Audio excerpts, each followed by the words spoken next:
Je dois dire que ce rôle, je fais aussi beaucoup de concessions parce que c'est un rôle un peu ingrat, dur et difficile, mais merveilleux à la fois parce que Chahine m'a fait vraiment un cadeau en me donnant ce rôle parce que c'est un rôle vraiment de comédienne, c'est une tragédienne dans le film et je suis très contente de l'avoir fait.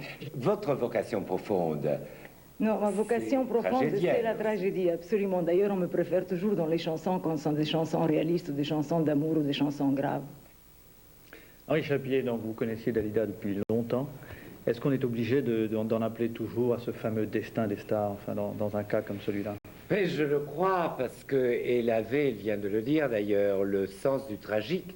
Elle avait aussi le sens du dérisoire. C'est-à-dire qu'elle faisait avec amour ce métier. Et si elle a déclenché une telle adoration des gens pendant de si longues années, c'est une carrière fabuleuse. Après Édith Piaf, la carrière la plus longue et la plus populaire a été quand même dans notre pays celle de Dalida. Pourtant, on disait au début que c'était une chanteuse à accent, mais c'était surtout une interprète qui avait un cœur extraordinaire, qui savait toucher, qui de surcroît était une femme très intelligente. Alors je voudrais juste vous dire que vous parliez de la première tentative de suicide.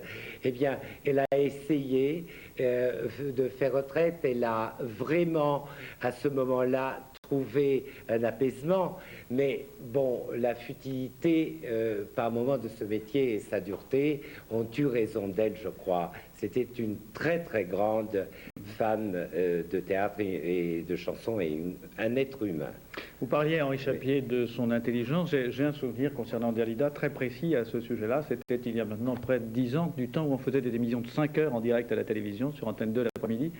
Elle lisait Teilhard de Chardin. Je l'avais fait venir avec l'une des grandes philosophes de 68, avec des écrivains, avec des artistes.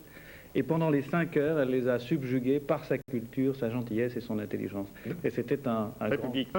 Combat, sport,